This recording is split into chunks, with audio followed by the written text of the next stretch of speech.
So this is another series on radioactivity. So in the first one, I emphasized on how to find the fraction left after radioactive decay and the fraction that has actually decayed. That was my emphasis in the first lecture I released.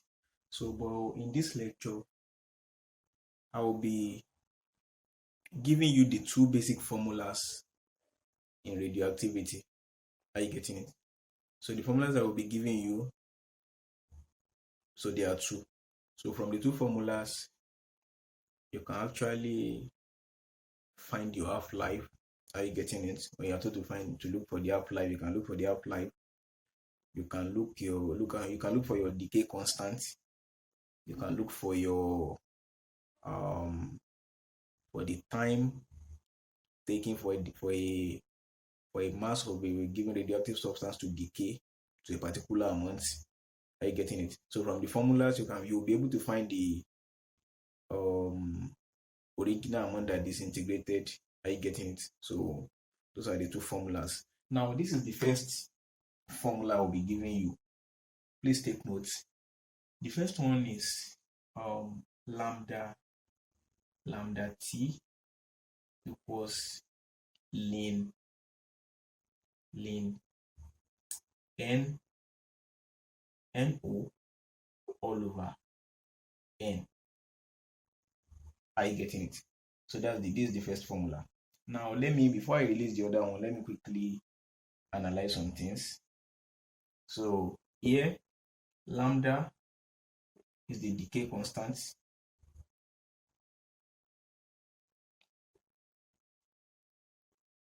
So this is the decay constant. So it is the number of disintegration, maybe per second, per year or so. So now this T, are you getting it?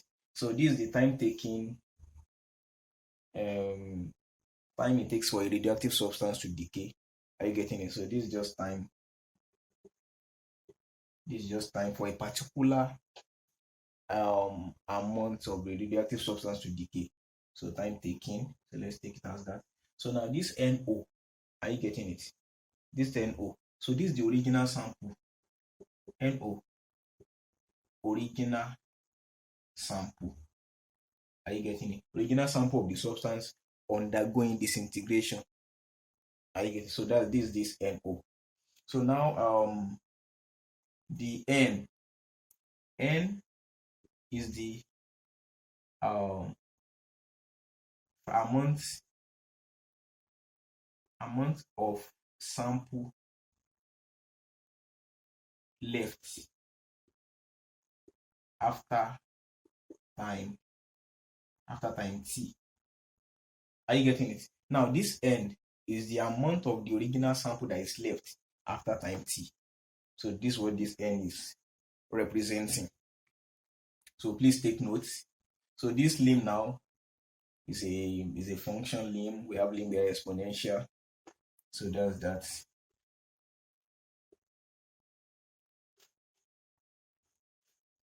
So that's it.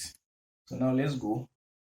Lambda t. So this is the first equation. Then the second one says t half equals 0.693 all over lambda. Of course, you know from the first equation I gave you that this is your lambda, this is your decay constant. Are you getting it? So you know this t half. Are you getting this is your half-life? T half. So this half-life. Half-life. Are you getting this is your half-life? So that's that. So these two formulas are very essential in solving problems in radioactivity. So you need to know these two. You need to know these two. They are very important. So I will solve a problem here. So to show you how the formula can be applied, how these two formulas can be applied. Now, one thing I want you to notice that it depends on how the question comes. Are you getting it? So in some questions, so one formula could be enough for you. For example, when you're told to look for your decay constants, and you are given this, you can actually find your decay. constant. So when you're told to look for your decay constant in another situation, and you are given the half-life, so you can find your decay constant using this equation. So that's another thing to note. So you can, and there are some situations where you will have to use both equations, but you use one first depending on the parameters you have before you use the other. So that's that. So we'll be solving a problem together. I'm sorry, let me get my calculator.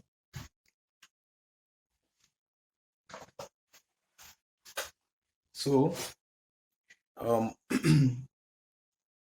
look at the question. Let me show you before I read it out. So this is the question. I hope you can see it. That's the question. So now let's go. The question says a specimen of element X of mass 1 gram was left for 2 weeks and then analyzed. It was found to contain only 0.25 gram of X. Calculate the half-life. Now let's go. So what look at this. Let me show you something. Let me write the formula again. Lambda T equals ln N over N, NO over N. So look at the other one. T half equals 0.693 over lambda. So now take note of the two. Now look at the question, a specimen. So what you need to do, if you are not going to have problem, identify your original sample of the substance. That's the first thing you do. Then sample left after from sometimes like that. Now let's go. A specimen of element X of mass 1.0 gram. So this is the original 1.0 gram is the original mass. So this whole here now, my NO will be NO equals 1.0 gram. So now was left for 2 weeks. Now was left for 2 weeks. So these 2 weeks now will be my my T. Are you getting it? Was left for 2 will be my T. So T equals 2 weeks. So now and then analyzed. So after 2 weeks it was analyzed. Now it was found to contain only 0.25 gram of X. So this 0.25 gram will represent my N. Are you getting it? 0.25 gram. So that will be the amount left after time T. So take note. So now you now say calculate the half-life. So I'm looking for the half-life. That's T half equals to question mark. Take note. Now look, which equation am I going to use? If you look at the two, if I decide to use this, looking for half-life, I will need my decay constant. Are you getting it? So which means I need to get my decay constant from this first equation before I can use it. Now look at this first equation. What are the parameters we can input there? Look at T, 2 weeks is here. Look at NO is here. Look at N is here. So which means this equation we have all the parameters needed. So which means we are going to use this first. So now let's go. So let's go. So now let's solve. So lambda T. What's lambda? Okay. So lambda T equals ln. That's NO. That's 1 original 1 over 0.25. So can you see? So let's find the lim of it. Then lim lambda T equals, so lim of 1 over 0.25. If I press my calculator, so ln 1 divided by 0.25. Now look at it. I got 1.38. 1.3862. Okay, let me write it. So 1.3863. Now this is what I got. My lambda, okay, sorry. This should be lambda. This should be lambda 2. So 2 weeks here. So then my lambda will now be lambda equals 1.3863 over 2. So now divided by 2. And you see, I have 0.693. So lambda equals 0.693. So now I've gotten that my lambda is 0.693. Are you getting it? So now I'm giving in week. That will be per week. So this is per week. Per week. So had it been in seconds, it would have been in seconds. So now let's go. So now I can now apply this formula. I can now apply this formula now that I've gotten my lambda. So let's go. So T half equals 0.693 over 0.693. Are you getting it? So now what will I have? My T half will be that's 1 week. My T half will be 1 week. So this is it. 1 week. My T half is 1 week. Are you getting it? Now so that's my half-life I've got it. Now if I want to convert to hours, okay, let me convert. Now look at this. 1 times 7. So this to this, that's 7 days. If I want to convert to hours, 24 hours times 24. So what am I going to get?